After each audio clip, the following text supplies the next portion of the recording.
So I wanted to come back to you and talk about the conversation that needs to happen, because I do think that where we've gone since my last video, which I actually filmed that in early August, and where we are now at the beginning of October, things have changed, things have shifted. And at the end of the last video, when I said that the pendulum swings back and forth, we're already starting to see that stress on the side of Caucasian people who are feeling very crushed down by what's coming. So now we've got crushed down by Caucasian people and crushed down by Black people. And I'm sort of starting to feel like it's not pointless, but the animosity isn't really helping things in one way or the other. So the conversation that needs to be had, I believe, the way that we come to the table about these subjects is by opening it up.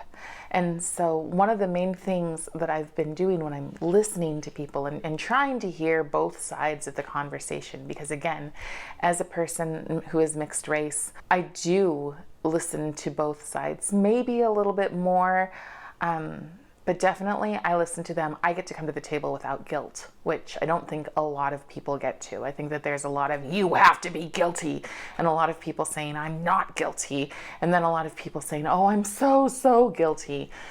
When the reality is that one of the things that I hear a lot of is, give us the platform. We have been oppressed for over 300 years. You've had the platform. Well, quite frankly, I don't know anyone who's been alive for 300 years. And I think that if you take race, if you take color, another word that a lot of people are using right now is colorism, and if you take that out of the component, you get rudeness. You get a person saying, shut up and listen, and another person saying, not allowed to say anything. Like they're not allowed to say, excuse me, that's rude.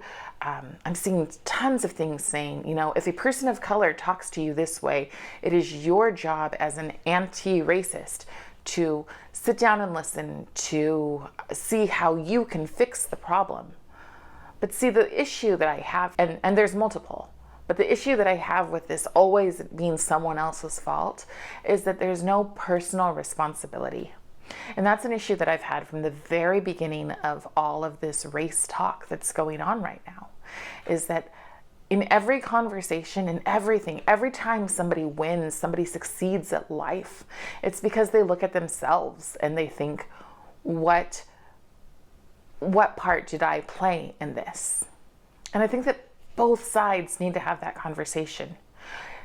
I am very aware that there is racism. In fact, now I feel like there's more racism just from this summer and into now than there has been since I was born in the late 70s. I was born after the civil rights movement, and so there are lots of things that I did not experience, and I'm so incredibly grateful that that was not my story. I'm so grateful that I can walk into any restaurant I want to and order a meal. I'm grateful I can marry whom I want to. I'm grateful that my children can be raised the way I want them to be raised. These freedoms that we have are freedoms that the people who came before us did not have. But I'm not so far gone that I haven't seen all the films, that I haven't seen the documentaries, or remember Martin Luther King just from videos standing up there saying, I have a dream that one day my children will be able to play in parks. One day my children will be able to be seen not for the color of their skin, but for the content of their character. And that is huge to me. And this idea, especially that is coming from organizations like BLM, the critical race theory, that if you consider character, you are then racist, is to me garbage. Because no one should be able to tell us what we can and cannot do. Now, when we talk about racism, I believe full-heartedly that it goes both ways. And you could say, well, no, it doesn't. The argument is that a person of color can't be racist because they don't have the power. But there are places where they do have the power. You know, if you are a poor white person in the inner city and you get bullied every single day and you get your shoes stolen, as somebody has told me their stories, then it's Black people that have the power. It's, you know, sometimes a gang that has the power over you. Let's just not talk about that scenario of poor African Americans. Let's talk about the wealthy African Americans and the ones that we aren't even told about. I only recently found out about Black Wall Street. I only recently found out that there is a society of doctors, lawyers, dentists, judges that have been wealthy for generations. African Americans, full-on African Americans, a generation after slavery, who learned how to read and had the highest literacy rate of anyone in the country. But do we hear those stories? We don't. And to me, that's systemic racism. To me, systemic racism is this, as Ronald Reagan put it, and I'm not even a fan of Ronald Reagan, to be honest with you. My background is in theater, and many, many moons ago, he said that I believe African Americans should only play roles of chauffeurs and maids. So for me, he's kind of written off my list personally. But he did say something that goes right in line with my thinking and what I think of as common sense. And that is that systemic racism is this, it's the results of low expectations. It's the quiet bigotry of low expectations. And I'm going to put it in the comments exactly what he said. But that, to me, that idea that people of color, specifically Black people and specifically Black men, can act crazy, act a fool, not pay attention, not respect authority, all of these things, that they're allowed to do that because they're just Black people, to me, that's racist. I would not, I saw somebody who had adopted African American children, and she was like, I have to tell my children to put their hands up and to be very careful and very polite when the police come if they're stopping them for a ticket. Okay, but don't we all?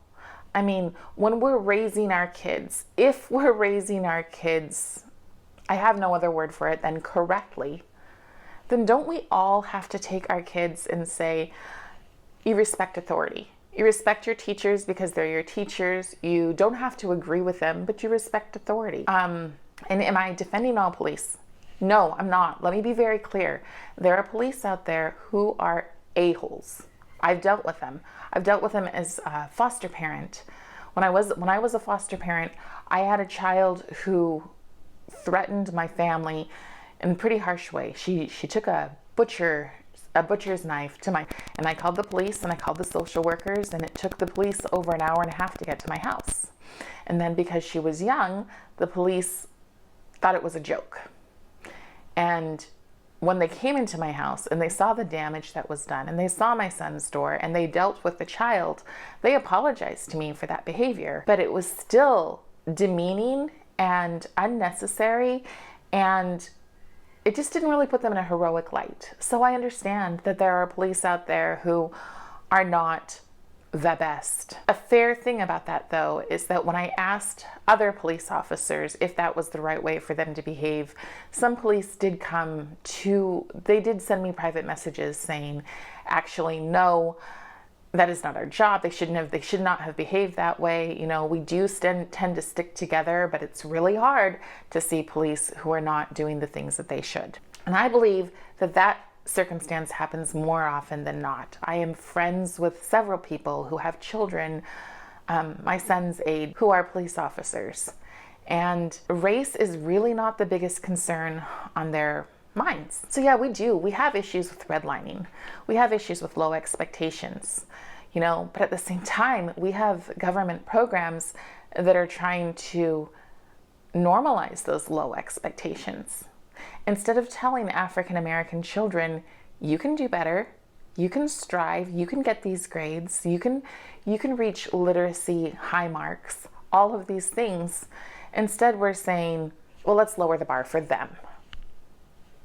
That is truly insulting. That is telling people that because your pigment in your skin is different, or even if it's, you know, because you had a harder chance in life, we don't have such high expectations for you. And what a slap in the face that is. And what a hindrance that is to people who don't accept that. To the maids, to the fast food workers, to the janitorial staff, to those people who are working their literal butts off so that their next generation can have it better. And yet they go to school and hear that probably won't work out for them. To me, that's systemic racism. To me, that's the conversation that needs to be had. Why is it that in our classrooms and in our hallways, we don't have pictures of people of every shade, every color, just lining against the wall who have succeeded, who have overcome? How come our kids don't know stories of those who have achieved? Why is it constantly, we don't have enough, give us more, and we're oppressed? And another thing that's really insulting about that is the people who are telling us this. The other day I was holding a sign outside because I am a little bit on the political side, and I was holding a sign out that had a picture of Martin Luther King, and it just said #character matters. And this white 20-ish-year-old person is sitting in the back of a car with a bunch of her friends, and their windows rolled down, and I said, "Character matters, right? Character?" And she looked at me and she just, and honestly, I could feel that kind of rage when it's just like, how dare you tell me how I should feel about something, or that you have a more superior thought than I do about something that is my own experience. That's what I mean when I say that there is racism, that there is this, we are better than you, and our way of letting you know that we're better than you is to pretend to care for you. To me, that is the most insulting thing. I cannot remember who said this, and I will look it up, but one person said the way to help Black people is to get out of the way. And here's the thing. Black people, regardless of the systemic racism, regardless of all these other things, have been helping themselves. Not as fast as I wish would happen. Unfortunately, because there are systems that keep them down. There are systems that reward people for welfare, reward people for being single parents, reward people, they kind of stop them. And I am a huge proponent of getting off of welfare. Somebody that I interviewed called it getting off the government's teat. And I know that's kind of a gross saying, but it's true. You just suck on that thing and suck on that thing, and you never leave the stable, or as I call it, you never leave the government plantation. I've been on welfare. When I was 18 and just on my very own as a foster youth, I was given food stamps, and I just remember taking those food stamps, going to the grocery store, having to tear them out of a coupon book because we didn't have the card to make it just a non-issue back then. And the shame I felt tearing those out, and I felt like people were looking at me going, oh my gosh, she's another one of those. And I walked out of that store feeling so humiliated, even if nobody really was judging me. For myself, I felt extremely humiliated, and I looked across the street and I saw that Taco Bell was hiring. So I went and worked the night shift at Taco Bell because I never wanted to use those food stamps again. And there was another time when I didn't have a job and I had to go all the way down and I had to get the food stamps and I had to get a subsidy to be able to pay my rent. And immediately, I got that and I was like, this is, in my head, this is temporary. I don't want to be this person. And I'm not saying that there is a problem with being on food stamps, having government assistance when you need it. But I think a lot of people are on these things that they don't genuinely need, that they are able to do what they need to do to get off of it. So for me, I went out to get off of it, and I got a temp job, and it was only a 2-week temp job, but because it paid 40 cents more than the allotted amount to be on food stamps, it was turned off. And that was it for me. I was never going to do that again. And instead I ended up working 3 jobs. And I know that sounds like, who could possibly work 3 jobs? But let me explain it to you. You get up at 3 a.m, you go to a factory and you put paper bags, you stuff paper into luggage with a bunch of people who don't speak English and yell and scream at you. And then when you're finished with that, you don't go home, but you go to your day job. So you carry in your backpack your decent clothes so that you can go to your day job. And when you're finished with your day job, you do your part-time job at Target, working, stocking the shelves until the next job. And then you sleep in between. And one time I was so tired that I slept through an entire, I thought I was waking up at 8 a.m. and instead I woke up at 8 p.m. That's what it's like to work your butt off to change your life. And even though that's not my life now at all, I'm a stay-at-home mom, I have a comfortable life. Even though that's not my life now, that sticks with me. That is something that I lived through. And living through that lets me know just how strong I am. So today, we've got a bunch of people who haven't lived through a lot. I mean, honestly, they have barely made it through school. They've spent a lot of time playing video games. They've spent a lot of time on YouTube learning how to think. And now they're out demanding and demanding and demanding and glorifying their victimhood, which it used to be that you would take your victimhood and you would say, how do I get past this? But now it's like a crown to wear on your head. So I have issues with that. It disturbs me, and I think that we really, I'm a parent of a 12-year-old, and I think we need to do better by the next generation. So then the question is how do we do better? How do we say, yes, there is systemic racism, and it's in big ways, and then there's ways that are just, I mean, how do I explain to you that when I talk to someone on the phone, and we can have a great conversation, we've never met in person, and it's totally fine, and then I go meet them in real life, and more times than not, there's a little, oh, moment. That little oh moment, it happens so often that that's normal for me. But if I let that little oh moment stop me from having the conversation, if I just said, oh no, that's not going to happen, and walked out, I would lose out on so many amazing opportunities, so many amazing friendships. Because yeah, I don't present as what they think the first moment that they meet me. And yeah, the truth is, as a person of color, that I do have to work twice as hard and sometimes 3 times as hard as other people. If I want to do something, I have to barrel through it sometimes on things that would be easier for other people. And that's hard. You know, I'm not going to pretend that it isn't hard to be a person of color. I have a blog post that says anger is my birthright. You know, being a person of color is the second that you're born, there are things stacked against you. That it doesn't help to dwell on it. I know what my experience is as a person of color.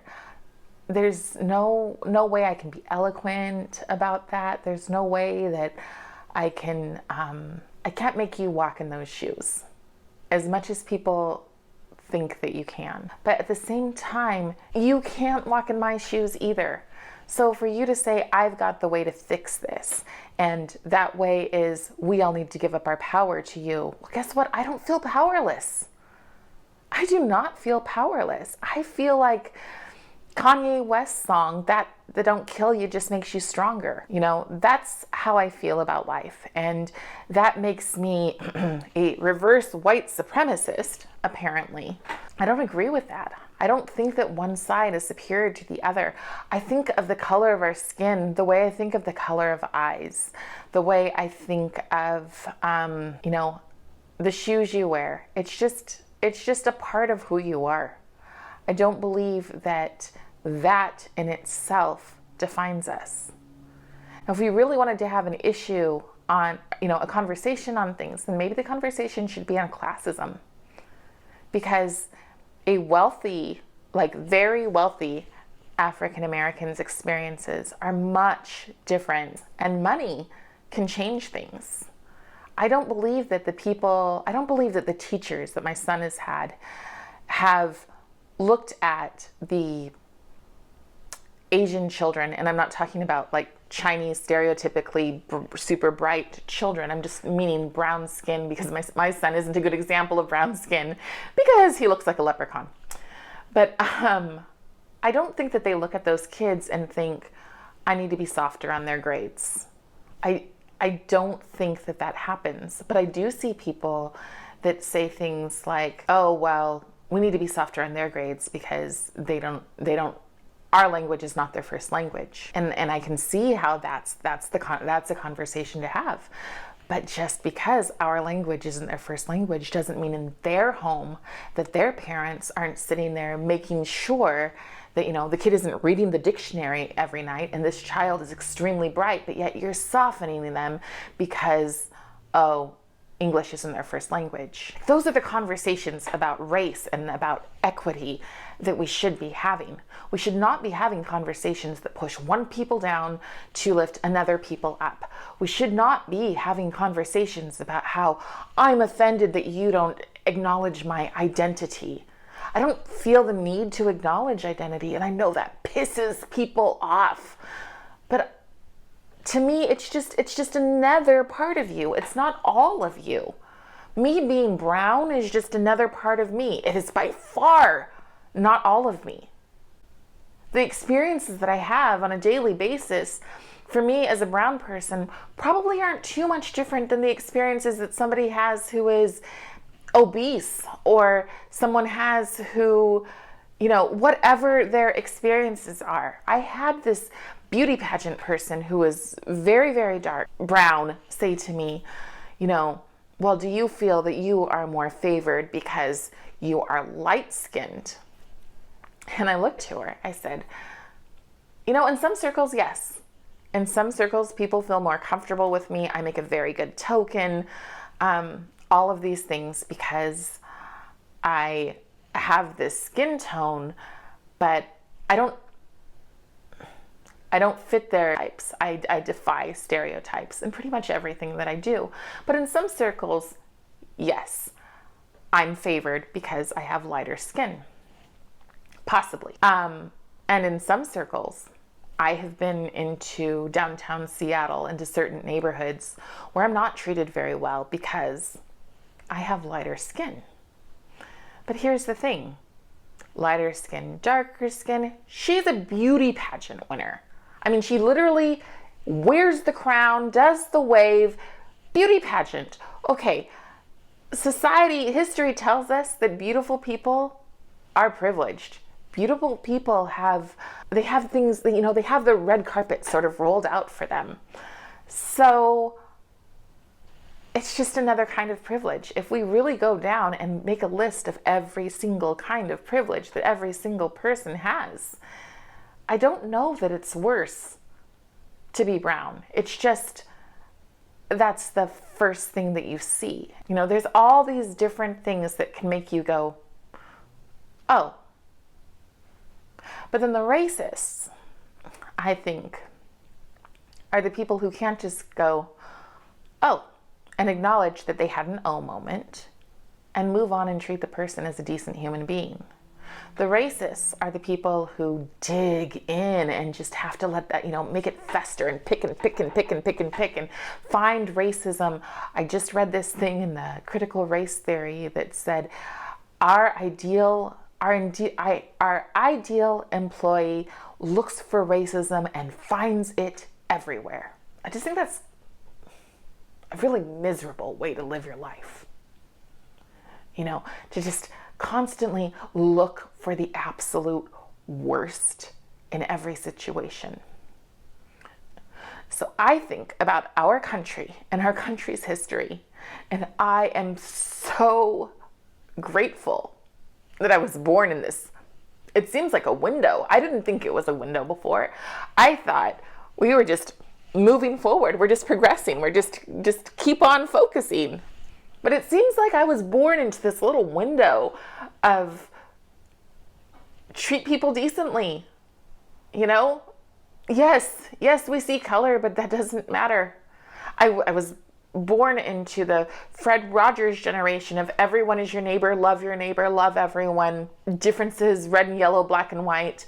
All of these things, they just weren't the issue that they were before, when we couldn't go to diners, when good men would go to prison, get beaten and then go to prison or go on a chain gang for stealing some small amount of something to feed their families.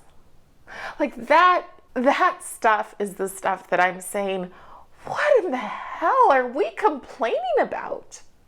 I mean, it was just not that long ago that I wouldn't have been able to marry the love of my life. I wouldn't be able to, my son would have lost privileges, would have lost things because he has, one drop rule. It wasn't that long ago. It wasn't 100 years ago that was what was on the docket. And then all of a sudden, look, we can buy a house, we can have a business, we can get married, we can do whatever the heck we want to do. It's our life, it's our business. We can have friends across the rainbow. We can have friends in every single pronoun category. And it doesn't matter, because all that matters is that, we like each other. That's it. We're not judged, we're not canceled because we don't feel the same way. We don't agree. We don't all say the same thing. We don't all speak the same way or have the same thoughts coming through our heads. We have all of these things, and yet we're this group that's after me, and thankfully before my son, because I do not want my son growing up in this. This group is just constantly complaining and saying, give us more, we must have, I want, it's not enough, I'm oppressed. When it's like, why don't you take all of that energy and sometimes there's intelligence in there, and turn it into something to move us all forward in a way that doesn't take away our freedoms, that doesn't limit us and label us, but instead is like, let's come to the conversation. Let's have a conversation. Let's have these amazing conversations. And let's go, okay, I can see reason in what you're saying there. Yeah, redlining is bad. We need to figure out a way to stop this. Yeah, we need to deal with police brutality. But at the same time that we're dealing with police brutality, maybe we can be teaching kids all over the place to respect authority, or maybe just not to commit crimes, not to, if they are caught with drugs, which I would hope that they weren't, because honestly, I don't like drugs. But if they are caught with drugs, to own up to it. Maybe we could be teaching personal responsibility. There's all of these conversations that we could bring to the table. If it wasn't, you will shut up and listen because I constantly. Like, why can't it be a give and take? If you want to get over racism, it has to be give and take. One side is not an expert. If you think of me first, if the biggest thing that you can remember about me is the fact that I happen to have African American blood or a darker more melanin in my skin, then you are truly the racist. And the hard thing for me about that is to realize that so many of my friends, so many people that I know and love and socialize and look forward to hanging out with, even people that were like in my wedding, for whatever reason,